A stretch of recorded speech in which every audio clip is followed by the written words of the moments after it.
Кара Суу районунун тургуну Азамат Демиев паспортунун мөөнөтү бүткөндүктөн Ош шаарындагы калктуу тейлөө борборуна кайрылган. Каарманыбыз мурдагы эрежени эске тутуп, жанына эски паспортун, жашаган жеринен аныктама кагаз жана үйдүн кызыл китебин алып келген. Бирок бүгүн көп жерге барып убара тартпай, уюлдук телефонундагы түндүк тиркемеси аркылуу тиешелүү документтерди тапшырды. Значит, кагаз-багаздардын кереги жок экен. Сөзү жакшы. Азамат мырза документ иштери бир эле жерден мынтип оңой бүтүп калат деп ойлобогондугун айтты. Анткени буга чейин документ чогултуу үчүн бир нече жерге чуркап, убакыты дагы көп кеткендигин белгиледи. Мурун бүтөт элек, мындан мурун 10 жыл мурун алганбыз да. Ол жерде бүтүп, жанагындай бардак болуп отуруп, азыр келдим. Сразу электрон өчүп келди. Бүтүрүп ишимди бүтүрүп чыгып кетип калдым ушу. Жакын эле көчүргөм. Видеолордон угуп, ошо түндүктөн жардам тиет дегенден, справкалар чыгат дегенден ошонус эме кылып, регистрация кылып кирдим эле. Чыкты бардыгы эле.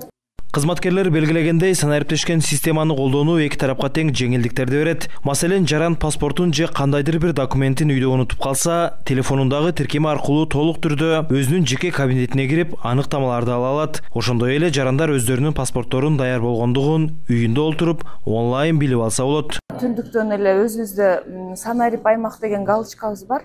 Ошону басып эле тапшырып коет да. А загранпаспорт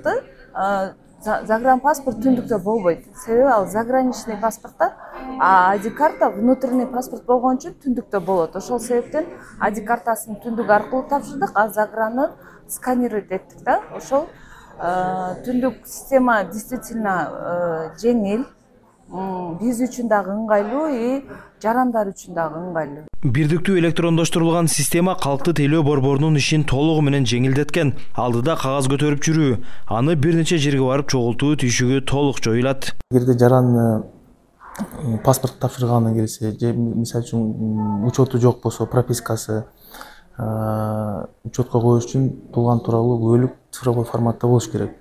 Эгерде бул туулган тууралуу бөлүк ушу түндүк тиркемеде бар болсо, учетко койсо болот, паспортко тапшырса болот. Эске салсак, азырынча паспорт алууга келгендердин 10% гана түндүк системасын колдонуп жатышат. Алардын ар бирине санарип кызматын колдонуу сунушталат.